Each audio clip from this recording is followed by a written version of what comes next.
Achiever insights में आपका स्वागत है।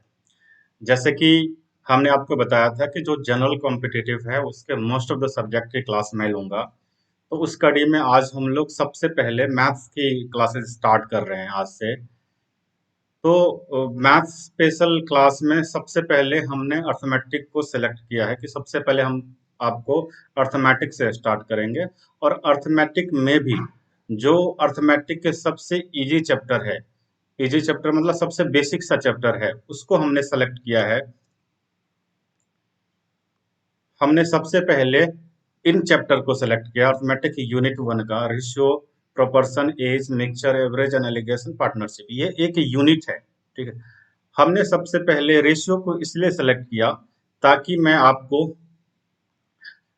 ताकि मैं आपको रेशियो से ही बाकी जितने भी चैप्टर्स हैं अर्थमेटिक के, जो मोस्ट ऑफ द चैप्टर्स हैं, उसको मैं रेशियो से सोल्व करने की कोशिश करूंगा और आप भी रेशियो से उसको कर पाएंगे। मोस्ट ऑफ द क्वेश्चंस कर पाएंगे, 70 to 80% क्वेश्चन कर पाएंगे।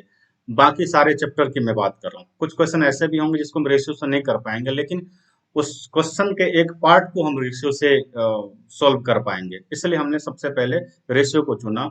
और रेशियो बेसिक सा है, छोटा सा चैप्टर है और बहुत इजी है, इसलिए हमने रेशियो को चुना। दूसरी, हमारा जो मैथमेटिक्स पढ़ाने का तरीका होगा वो ये होगा कि सबसे पहले हम इजी क्वेश्चन को लेंगे ताकि जो फ्रेशर है, जिन्होंने अभी अभी तैयारी स्टार्ट किया है, वो भी समझ पाए। फिर धीरे धीरे धीरे धीरे मैं इसके लेवल को बढ़ाऊंगा और बाद में इस ऐसे भी क्वेश्चन मैं कराऊंगा जो आगे आने वाले समय में आने की उम्मीद है। जो जनरली लोग बोलते हैं टफ लेवल, एक्चुअली टफ होता कुछ नहीं है। ठीक है। जब आप कॉन्सेप्ट को समझ जाओगे तो इजी हो या टफ हो, आराम से क्वेश्चन को सॉल्व कर पाओगे। हमारा जो मेन पर्पस होगा वो आपका कॉन्सेप्ट बिल्डिंग करने का होगा। कॉन्सेप्ट बिल्डिंग का मतलब ये है कि हम आपको अंडरस्टैंडिंग बेस्ड मैथमेटिक्स पढ़ाएंगे। ट्रिक्स आप खुद ब खुद बना लोगे, लेकिन हमारा जो पर्पस होगा आपको अंडरस्टैंडिंग बेस्ड मैथमेटिक्स पढ़ाना। आप चीजों को समझ करके क्वेश्चन को सॉल्व कर पाओ, और जब आप समझ जाओगे तो क्वेश्चन को इजी वे में जल्दी भी सॉल्व कर पाओगे। ठीक है। हमने यहाँ पर यूट्यूब पे जो मैं आपको पढ़ाऊंगा उसमें मैथमेटिक्स के सिलेबस में जो हमने क्वेश्चंस को सेलेक्ट किया है वो क्वेश्चन जितने भी कॉम्पिटिटिव एग्जाम्स है उनके जो प्रीवियस ईयर है उनको हमने शामिल किया है। और मोस्ट ऑफ द क्वेश्चंस होंगे वो हमने खुद ही बनाए हैं ताकि मैं आपको जो मैं समझाना चाहता हूँ, जो मैं अंडरस्टैंडिंग बेस्ड मैथमेटिक्स आपको बताना चाहता हूँ, वो मैं आपको बता पाऊँ। ठीक है। हमने मैथमेटिक्स को 4 पार्ट में बांट दिया है। पहला, एक होता है बेसिक लर्निंग। बेसिक लर्निंग का मतलब यहाँ पर हम लोग जो छोटे छोटे क्वेश्चंस है, जो कॉन्सेप्ट है, उस कॉन्सेप्ट के एप्लीकेशन है, कॉन्सेप्ट के मैनिपुलेशन है, इनकी बात करेंगे बेसिक लर्निंग में। दूसरा, हम लोग लर्निंग प्रोग्राम की बात करेंगे। लर्निंग प्रोग्राम की बात करें लर्निंग प्रोग्राम की बात करेंगे। लर्निंग प्रोग्राम में हम लोग ऐसे क्वेश्चंस को डिस्कस करेंगे जहां पर स्टूडेंट को ऐसा लगता है कि वो क्वेश्चंस हमसे बन जाएंगे, लेकिन फिर भी वो बन नहीं पाते हैं। ठीक है। तो ऐसे क्वेश्चन हमने डिजाइन किया ताकि स्टूडेंट को ऐसा लगे, जिन्होंने पीटी दिया है, मेंस दिया, उनकी भी बात मैं कर रहा हूँ, उनको ऐसा लगेगा कि ये क्वेश्चन बन जाना चाहिए लेकिन फिर भी नहीं बन पाता है। तो वहां पर ऐसे क्वेश्चंस को हमने रखा है और वहां भी हम वो भी डिस्कस करेंगे। तीसरा और चौथा है, वो है लर्निंग प्रोग्राम,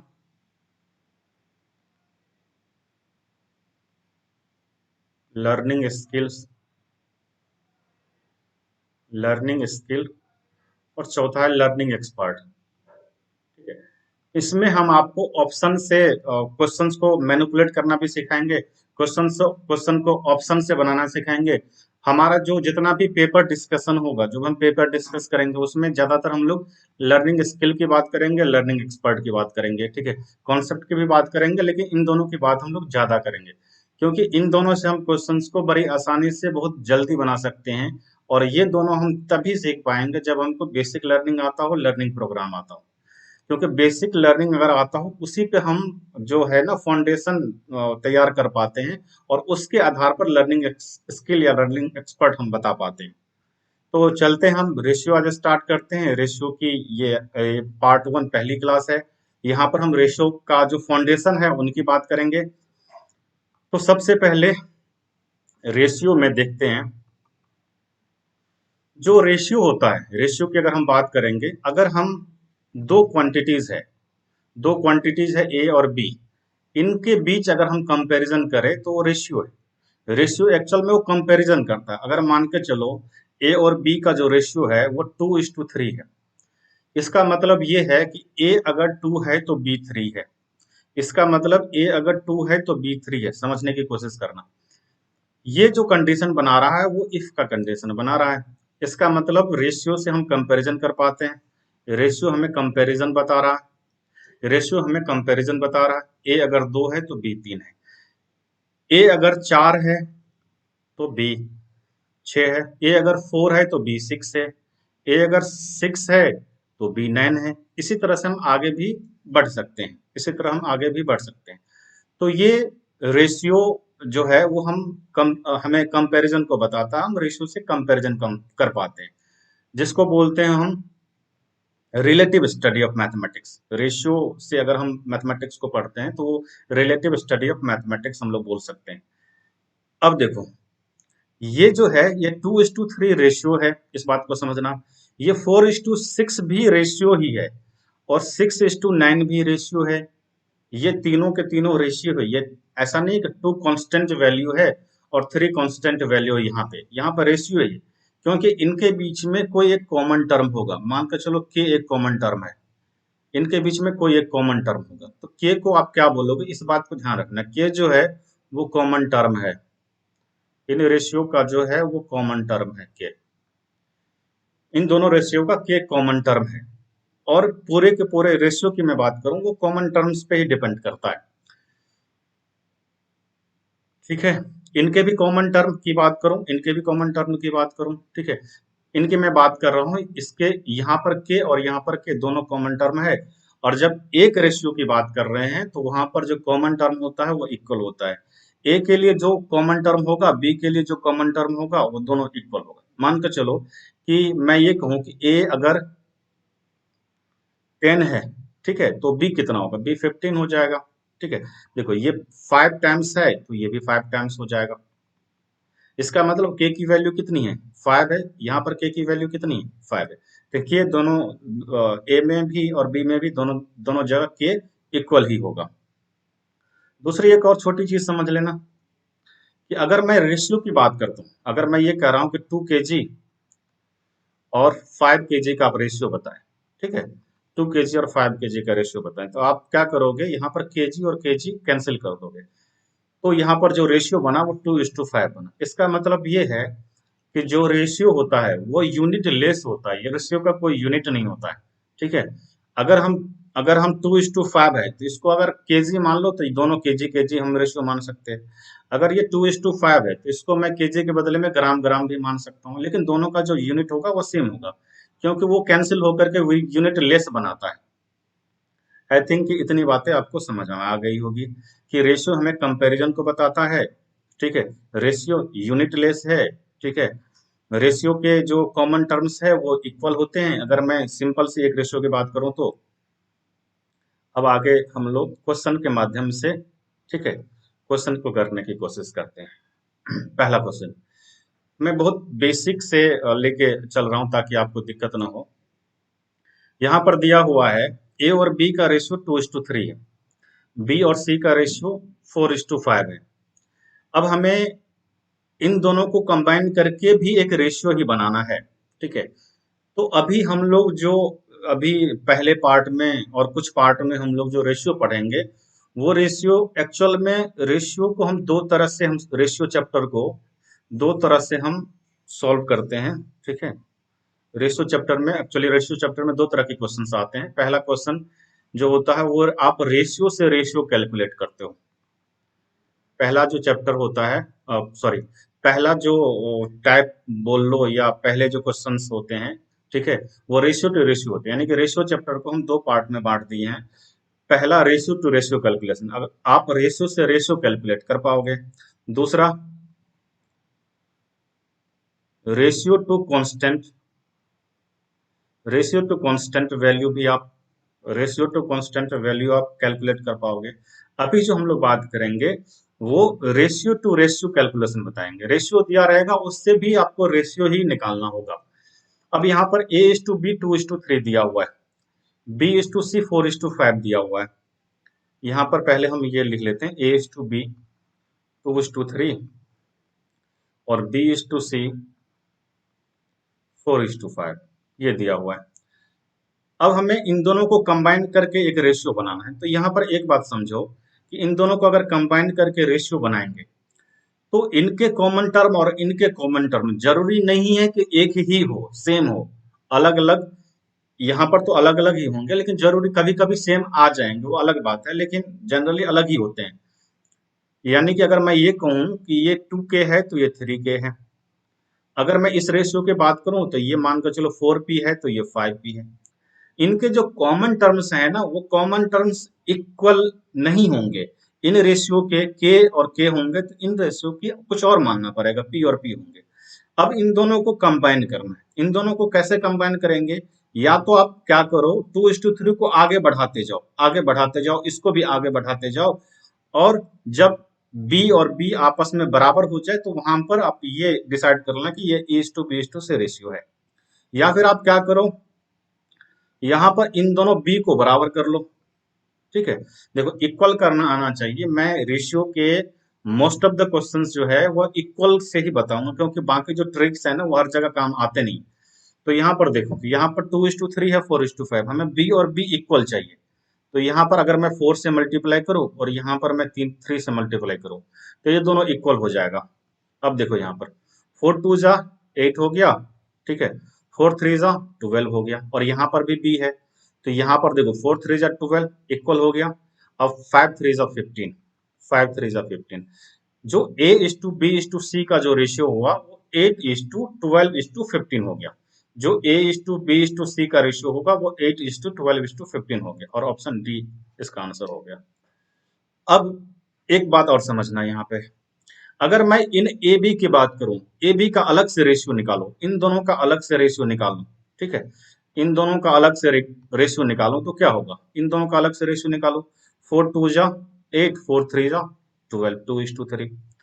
अब इन दोनों का अलग से आप रेशियो निकालो, ठीक है, तो 3 4 जा 12 और 3 5 जा 15, 3 4 जा 12 और 3 5 जा 15।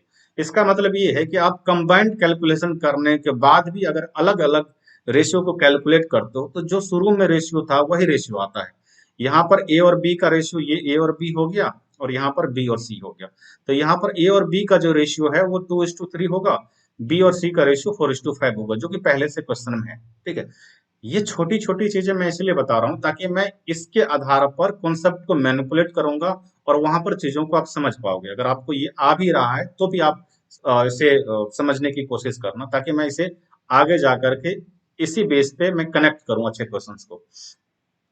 अब यहाँ पर देखो ए और बी 2:3 है, बी इज टू सी 4:5, इसके आधार पर हम ऑप्शन से भी इसको सॉल्व कर सकते हैं। मान के चलो कि बी इज टू सी 4:5, यहाँ पर आया 4:5 कैलकुलेट करने के बाद, इसका मतलब जो ऑप्शन है, ऑप्शन में बी इज टू सी जो होगा वो 4:5 होगा। तो बी इज टू सी 4:5 ये नहीं है तो ये कैंसिल हो गया, बी इज टू सी 4:5 ये भी नहीं है तो ये कैंसिल हो गया, बी इज टू सी 4:5 ये है और ये है, ठीक है, ये है और ये है। अब यहां पर देखो कि अगर बी एच टू सी दो दो दो ऑप्शन में कॉमन आ रहा तो क्या करोगे, फिर ए एच टू बी को भी देखेंगे, ए एच टू बी 2:3, क्या ये 2:3 है सी, तो ये 2:3 नहीं, तो यहाँ पर ये भी नहीं होगा, ये भी कैंसिल हो जाएगा, तो आंसर ये होगा। हम ऑप्शन से भी बना सकते हैं, ऐसे भी बना सकते हैं, आप ऑप्शन से भी बना सकते हो, अगर ज्यादा कैलकुलेशन आ रहा है तो ऑप्शन से बना लो, लेकिन जरूरी नहीं है कि हर जगह आप ऑप्शन से ही क्वेश्चन को सॉल्व कर पाओ। ठीक है, चलो, आई थिंक कि समझ में आ रही होगी मेरी बात। आगे बढ़ते हैं, ये देखो दूसरा क्वेश्चन यहां पर दिया हुआ है, A is to B is to C 3:4:7, और निकालना है A plus B plus C is to C निकालना है। अब यहाँ पर एक चीज यहाँ पर समझने वाली बात है कि यहाँ पर आया है एडिशन करना, तो क्या हम रेशियो को ऐड कर सकते हैं क्या? ठीक है, तो यहाँ पर एक बात समझना, अगर मैं यहाँ पर ए इज टू बी लिखा 2:3 और यहाँ पर हमने लिखा सी इज टू डी लिखा 1:5, ठीक है, तो अगर मैं ये पूछूं कि ए इज टू सी और बी इज टू डी बताओ, A plus C is to B is to D बताओ, सॉरी बी प्लस डी बताओ, A plus C is to B plus D बताओ, अगर मैं ऐसा बोल रहा हूँ, तो ऐसा नहीं है कि आप इन दोनों को 2 और 1 3 कर दो और 5 और 3 8 कर दो, ऐसा नहीं कर सकते हो, क्योंकि इनके जो कॉमन टर्म्स है, इनके जो कॉमन टर्म्स है और इनके जो कॉमन टर्म्स है अलग अलग अलग है। तो रेशियो को कैसे हम ऐड करें ये समझना यहाँ पर जरूरी, क्योंकि आगे जो क्वेश्चन होंगे वहां पर ज्यादा यूज होगा इसका। तो रेशियो को हम कैसे ऐड करें? रेशियो को हम तभी ऐड कर सकते हैं कि ये जब चारों ये जो ए इज टू बी है और सी इज टू डी है, इन सभी के, इन दोनों के कॉमन टर्म्स इक्वल हो जाए। अगर कॉमन टर्म्स इक्वल होगा तभी हम ऐड कर सकते हैं, अदरवाइज ऐड नहीं कर सकते हैं। तो इस बात से ये निष्कर्ष निकलता है कि अगर रेशियो को ऐड करना हो या सब्सट्रैक्ट करना हो तो तभी हम कर सकते हैं जब रेशियो के कॉमन टर्म्स इक्वल। अब यहाँ पर देखो A is to B is to C दिया हुआ है, इसे मैं मिटा देता हूँ, A is to B is to C दिया हुआ है। अब इस क्वेश्चन की बात करते हैं।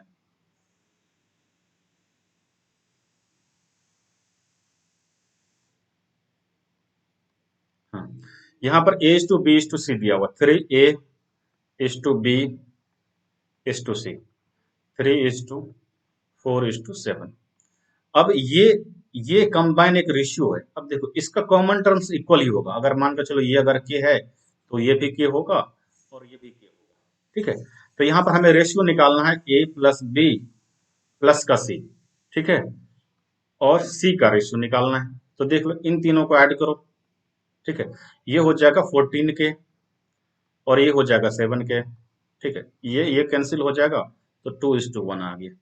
तो हमने इसे कैलकुलेट करके ये बता दिया कि इसका आंसर 2:1 होगा, तो ए इसका आंसर हो जाएगा। अब यहाँ पर चूंकि हमें ये पता ही है कि इनके तीनों के जो कॉमन टर्म्स है वो इक्वल है, और अगर इन तीनों के कॉमन टर्म्स इक्वल है तो इन तीनों को ये के हटा दो, ऐसे ही ऐड कर लो, ठीक है, ऐसे भी ऐड कर सकते हैं। ये 14 हो गया और ये कितना हो गया, 7 हो गया। तो इसे कैलकुलेट करो, इसे कैलकुलेट करने के बाद जो हमारा जो आंसर आ रहा है वो 2:1 आ रहा है। तो रेशियो को हम ऐड या सब्सट्रैक्ट तभी कर सकते हैं जब रेशियो के कॉमन टर्म्स जो है वो इक्वल हो। जब रेशियो के कॉमन टर्म्स इक्वल हो तभी हम ऐड कर सकते हैं।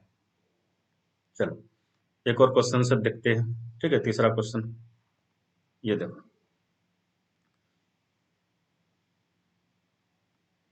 देखो ए इज टू बी का रेशियो दिया हुआ, यहाँ पर बी इज टू सी का रेशियो दिया हुआ, कह रहा A is to B is to C और सी इज टू ए निकालने के लिए। अब देखो ए इज टू बी दिया हुआ 2:3 और बी इज टू सी दिया हुआ है 3:7, ठीक है, और ये हमें रेशियो निकालना है। रेशियो हमें निकालना है ए प्लस बी प्लस सी और सी प्लस ए। यहाँ भी हमें एडिशन करना है, यहाँ भी हमें एडिशन करना। अब यहाँ पर तुम्हें इन दोनों रेशियो को कंबाइन करना पड़ेगा, कंबाइन करके इसके कॉमन टर्म्स इक्वल करने होंगे।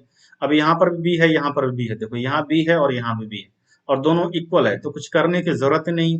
आप डायरेक्टली लिख लो A is to B is to C जो है 2:3:7 हो गया।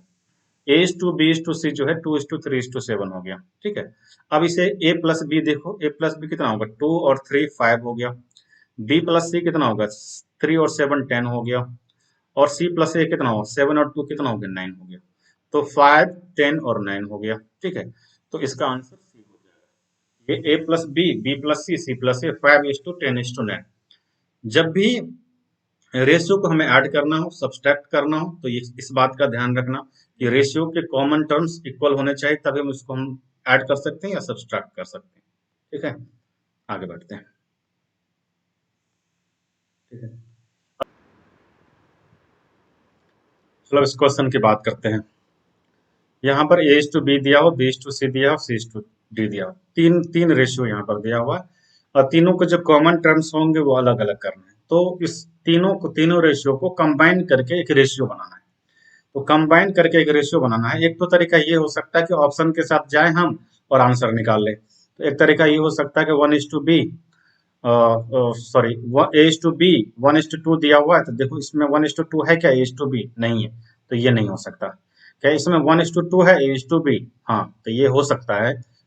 अभी हम बता नहीं सकते, बाकी चेक करते हैं। ये 1:2 है, तो ये नहीं है। ये 1:2 है, तो ये भी है। इसका मतलब बी और डी में से कोई एक आंसर होगा। ठीक है, तो फिर हम आगे चेक करते हैं, B:C का चेक कर लेते हैं। यहाँ पर देखो B:C क्या है, 3:4 होना चाहिए। क्या यहाँ 3:4 है? नहीं है, तो ये नहीं होगा। तो ये नहीं होगा, तो हमारा आंसर क्या होगा? डी होगा, क्योंकि देखो ये 3:4 है। ठीक है, 2 3 जा 6, 2 4 जा 8, और ये C:2 6:9 भी होगा। यहाँ पर 6:9 भी होगा यहाँ पे। तो हम इसी वे में आंसर निकाल लेते हैं, लेकिन हर जगह ये काम नहीं करेगा, जैसे कि मैंने पहले बताया। हमें इसका जो मेथड्स है वो सीखना होगा, हमें समझना होगा चीज़ों को। ठीक है, तो हम सबसे पहले बात कर लेते हैं कि इसे हम कैसे बनाने की कोशिश करेंगे। एक तो A:B दिया हुआ है 1:2, 1:2 दिया हुआ है। B:C दिया हुआ है 3:4 दिया हुआ है, और C:D दिया हुआ है 6:9 दिया हुआ है। ठीक है, अब देखो यहाँ पर देखो, यहाँ पर आप इसे कैलकुलेट करो। ठीक है, हमें क्या करना है, बी और बी यहाँ पर है, दोनों बी को बराबर कर लो। तो यहाँ पर क्या हो जाएगा, यहाँ 3 से मल्टीप्लाई करो और यहाँ 2 से मल्टीप्लाई कर दिया। तो ये यहाँ पर जो बी है वो 6 हो गया, यहाँ पर जो बी है वो 6 हो गया। अब जब हम ने यहाँ पर 2 से मल्टीप्लाई किया, तो ये जो रेशियो, उससे आगे वाला जितना भी रेशियो है ना, सब में आप 2 से मल्टीप्लाई करो। ठीक है, सब में क्या करो, 2 से मल्टीप्लाई करो। ठीक है, तो इसके आगे वाला रेशियो भी 2 से मल्टीप्लाई होगा। अब देखो इधर, यहाँ पर सी और सी को इक्वल करना है। यहाँ पर 6 है या 4 है, यहाँ पर 6 है, यहाँ पर 4 है, यहाँ पर 6 है। अब इन तीनों को देखना ही नहीं, अब इन दोनों को इक्वल करो। आप इन दोनों को इक्वल करोगे तो क्या होगा, इनको इक्वल करो 4 और 6, तो 4 और 6 को इक्वल करोगे तो ये 12 आ जाएगा। ये 4 को 3 से मल्टीप्लाई करेंगे 12 आ जाएगा, और 6 को 2 से मल्टीप्लाई करेंगे तो 12 आ गया। अब यहाँ पर ये और ये बराबर है। ठीक है, यहाँ पर सी इनसे 3 से मल्टीप्लाई करके 12 आ गया, और 2 से मल्टीप्लाई करके 12 आ गया। इसको नहीं देखना है। ठीक है, अब यहाँ पर आपने 3 से मल्टीप्लाई किया, तो ऊपर भी 3 से मल्टीप्लाई करना होगा। ठीक है, इस रेशियो को, क्योंकि इसमें बी भी है, इसमें बी भी है, तो इस रेशियो को अगर 3 से मल्टीप्लाई किया ना, तो ऊपर वाले जो बी है, क्योंकि हमने पहले बराबर किया हुआ था, बराबर किया हुआ, तो ऊपर वाले रेशियो को भी 3 से मल्टीप्लाई करना होगा। ठीक है, अगर इतना ध्यान नहीं रहे तो तुम ये सोचो कि जिसको जिसको मल्टीप्लाई कर रहे हैं, और बाकी जो जो रह रहा है उसको आप उसके नजदीक वाले से मल्टीप्लाई कर दो। जैसे ये 3:2 से मल्टीप्लाई किया, इसको 3 से मल्टीप्लाई, इसको 2 से मल्टीप्लाई किया। यहाँ पर कुछ नहीं था तो हमने 2 से मल्टीप्लाई कर दिया, क्योंकि इसके ऊपर में 2 है। ठीक है, यहाँ पर हमने 3 से मल्टीप्लाई किया, यहाँ पर 2 से मल्टीप्लाई किया, तो इसके ऊपर में यहाँ पर कुछ नहीं था तो हमने 3 से मल्टीप्लाई कर दिया। ठीक है, इसी तरीके से आगे भी हम कर सकते हैं, इसी तरीके से हम आगे भी कर सकते हैं। अब इसको कैलकुलेट करेंगे, तो कैलकुलेट करोगे तो देखो 3 3 जा 9, अब यहाँ पर हो जाएगा, ए की जगह पर 9 हो गया। बी की जगह पर देखो, बी की जगह पर क्या आ गया, 18 आ गया। और ये 3 2 जा 6, 3 जा 18, यहाँ पे 18 है और यहाँ भी 18 है, बराबर है। 3 2 जा 6, 4 जा 25, ये क्या हो जाएगा 24। 3 2 जा 6, 4 जा 24। ठीक है, यहाँ पर देख लो, 2 2 जा 4 और 4 9 जा 36, तो ये 36 हो गया। ठीक है, अब यहाँ पर कैलकुलेट करके देखो, 3 3 जा 9, 3 6 जा 18, 3 8 जा 24, और 3 12 जा 36। तो इसका जो आंसर हो गया वो 3:6:8:12 हो गया। 3:6:8:12। इस तरीके से आप जब A:B, B:D, B:C, C:D, और इस तरह से आगे भी दिया हो, तो इस तरीके से आप सोल्व कर सकते हो। इस तरीके से मल्टीप्लाई करके आप सोल्व कर सकते हो। यहाँ पर एक बात समझने वाली बात यह है, ठीक है, कि यहाँ पर हमने 2 से मल्टीप्लाई किया, यहाँ पर भी 2 से मल्टीप्लाई किया, यहाँ पर भी 3 से मल्टीप्लाई किया, यहाँ पर भी 3 से मल्टीप्लाई किया। देखो यहाँ पर हमने 3 से इसलिए मल्टीप्लाई किया क्योंकि हमें बराबर करना था, और जब हमने बराबर करना था तो ये भी 3 से मल्टीप्लाई हो गया होगा, और अगर ये बी 3 से मल्टीप्लाई हो गया होगा तो ये भी 3 से मल्टीप्लाई करना पड़ेगा। ऊपर में जो बी है उसको भी 3 से मल्टीप्लाई करना होगा। अगर इतनी बातें याद नहीं तो जैसे मैंने बताया वैसे याद रखना। ठीक है, यहाँ पर 3 2 से हमने बराबर कर लिया, ऊपर में 3 से मल्टीपल करके, नीचे में 2 से मल्टीपल करके बराबर कर लिया, और यहाँ पर कुछ नहीं है तो यहाँ पर इस रेशियो को भी 2 से हमने आगे बढ़ा दिया, 2 से मल्टीप्लाई कर दिया। फिर इन दोनों को बराबर करने के लिए 3 से मल्टीप्लाई किया, यहाँ पर 2 से मल्टीप्लाई किया, ठीक है। ऊपर में बाकी रह गया, ठीक है, तो उसको भी हमने 3 से मल्टीप्लाई, क्योंकि इसके नजदीक में 3 है, ऐसे ध्यान रखना, ठीक है। तो यहाँ पर 3:6:8:12 हो गया इसका आंसर। इस तरीके से भी आ गया 3:6:8:12।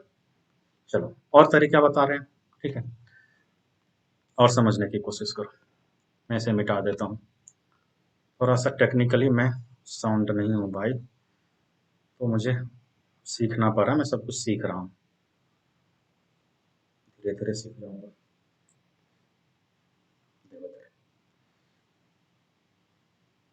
इसे और कैसे सोच सकते हो, अगर ऐसे आपको ऐसे समझना हो, ठीक है, कि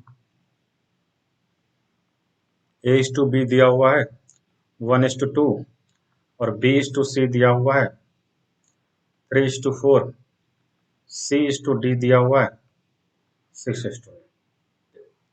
हमें A:B:C:D दिया हुआ।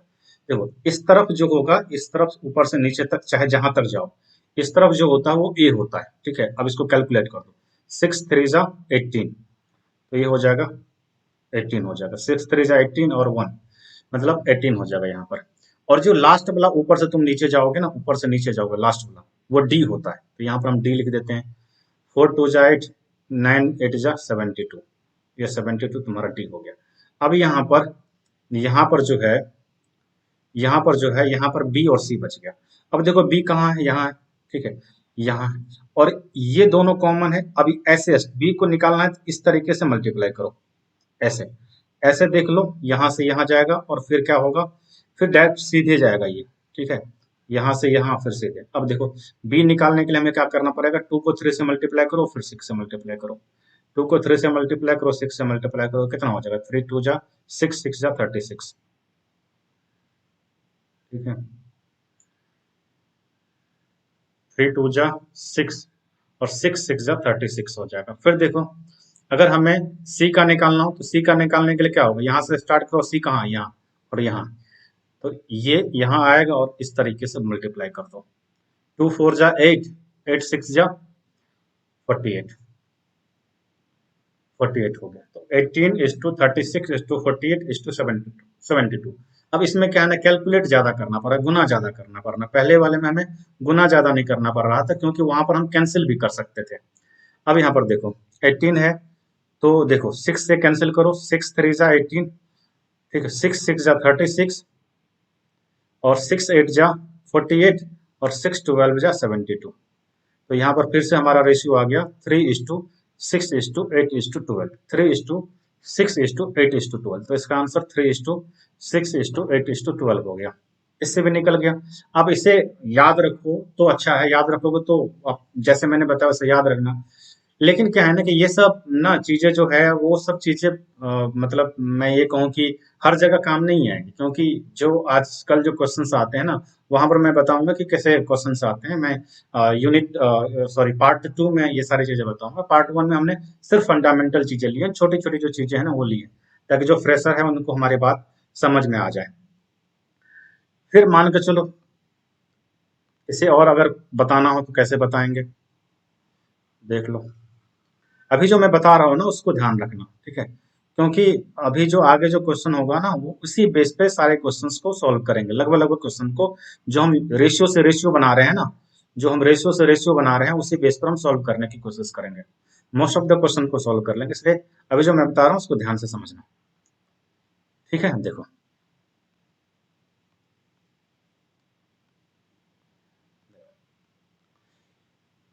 यहाँ पर देखो A:B जो है वो 1:2 है, और C:D जो है वो 6:9 है, ये दिया हुआ।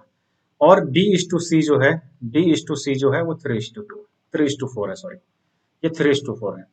अब इसका मतलब ये है कि देखो ABCD में कुछ कॉमन नहीं है। अब ऐसे भी तुम्हारे पास कंडीशन आएगा जहां पर कुछ कॉमन ना हो। यहाँ पर ABBC इस तरह से सीरीज बाय चल रहा था। अब यहाँ पर A:B और C:D, ठीक है, और ऐसे क्वेश्चन को मैनिपुलेट करके दिया हो, जैसे मैं आगे अभी बताऊंगा, आगे क्वेश्चन को मैनिपुलेट किया गया है। ऐसे क्वेश्चन को मैनिपुलेट करके दिया हो ताकि तुम इस तरह से बैठा ही नहीं पाओ। यहाँ पर तो तुम बिठा पाओगे A:B, B:C, C:D, D:E, बिठा पाओगे, आगे भी जा पाओगे, D:E, E:F कर लोगे। लेकिन ऐसा कोई कंडीशन दिया हो जहां पर तुम बिठा नहीं पाओगे। अब बिठा नहीं पाओगे, या तो तुमको टाइम लगेगा बिठाने में, कैसे बिठाएं, या तो फिर वो बिठा ही नहीं पाओगे। तो देखो यहाँ पर B:C क्या करना है, 3:4 करना है। देखो मान के चलो कोई भी रेशियो है, यहाँ पर मैंने मान लिया X:Y कोई भी रेशियो है। अगर हम चाहते हैं कि ये जो रेशियो है वो रेशियो 3:4 में हो जाए, तो पहले क्या करना पड़ेगा, ठीक है। अगर इसका इसका जो रेशियो है वो 1:1 होगा ना, तभी इसको 3 से और 4 से मल्टीप्लाई करके 3:4 कर सकते हैं। तभी इसको 3 से मल्टीप्लाई करके 4 से मल्टीप्लाई करके 3:4 कर सकते हैं इजी वे में, ठीक है। तो सबसे पहले क्या करना पड़ेगा, हमें बी और सी को बराबर करना पड़ेगा, इक्वल करना पड़ेगा। इक्वल इसलिए करना पड़ेगा ताकि उसका रेशियो 1:1 हो जाए, ताकि इसका रेशियो 1:1 हो जाए। अब यहाँ पर देखो बी यहाँ पर है और सी यहाँ पे है, ठीक है, इन दोनों को इक्वल करना है। देखो इस जो मैं अभी बता रहा हूँ इसके बेस पे बहुत सारे क्वेश्चन एसएससी में भी पूछे गए हैं और बाकी एग्जाम में भी पूछे गए हैं। तो पहले बी और सी को इक्वल करो। देखो बी और सी को अगर हम इक्वल करेंगे तो यहाँ पर देख लो, बी और सी को इक्वल करोगे तो यहाँ पर 3 से मल्टीप्लाई करेंगे तो बी, 3 से मल्टीप्लाई करेंगे तो बी और सी इक्वल हो गया। अब देखो यहाँ पर 3 2 जा 6 और यहाँ पर 6 पहले से ही है, ठीक है। तो तुम 1 से मल्टीप्लाई करो या नहीं मल्टीप्लाई करो, बात बराबर ही है, ठीक है, बात बराबर ही है। अब कह रहे हैं, अब मैं ये कह रहा हूँ कि बी और सी जो है ना उसका रेशियो 3:4 में होना चाहिए।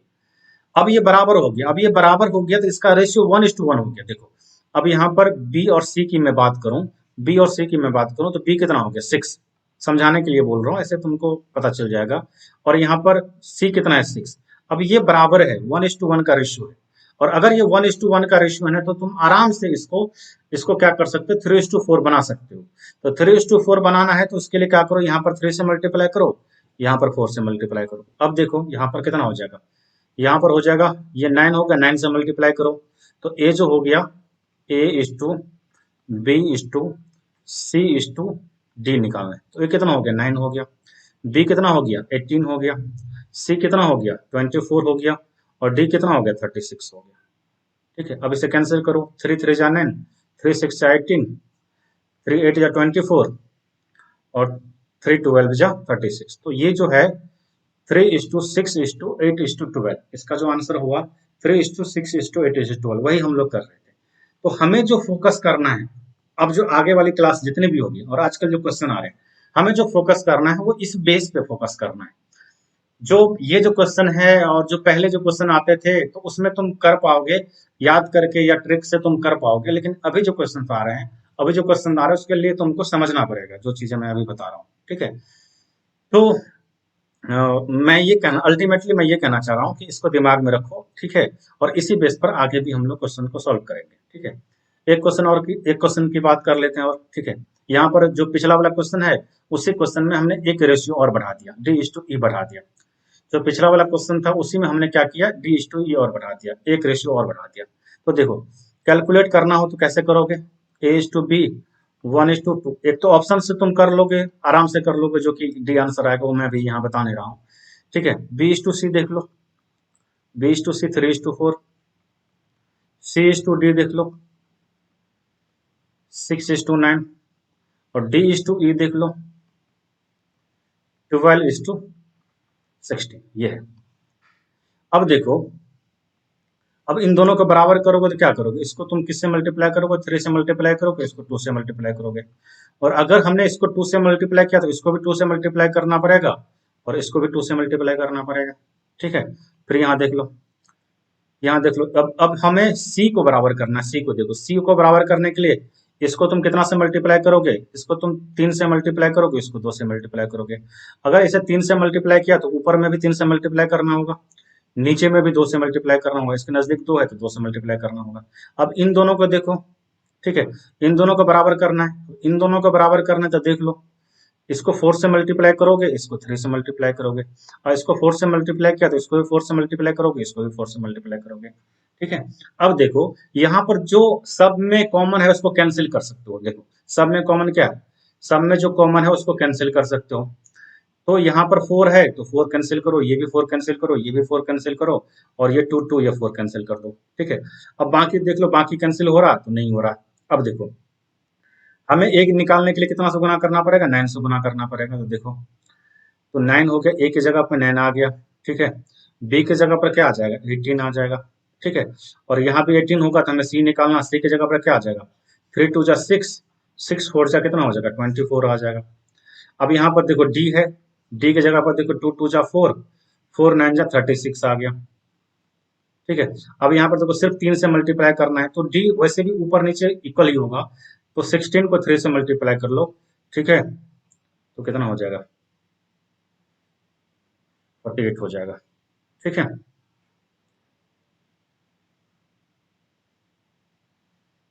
चलो अब इसका रेशियो निकालो, अब तीन तीन से कैंसिल करो, तो 3 3 जा 9, 3 6 जा 18, 3 8 जा 24, 3 12 जा 36, और 3 16 जा 48। तो 3:6:8:12:16, 3:6:8:12:16, इसका आंसर डी हो जाएगा, इसका आंसर डी हो जाएगा। आप ऐसे भी कर सकते हो, ठीक है।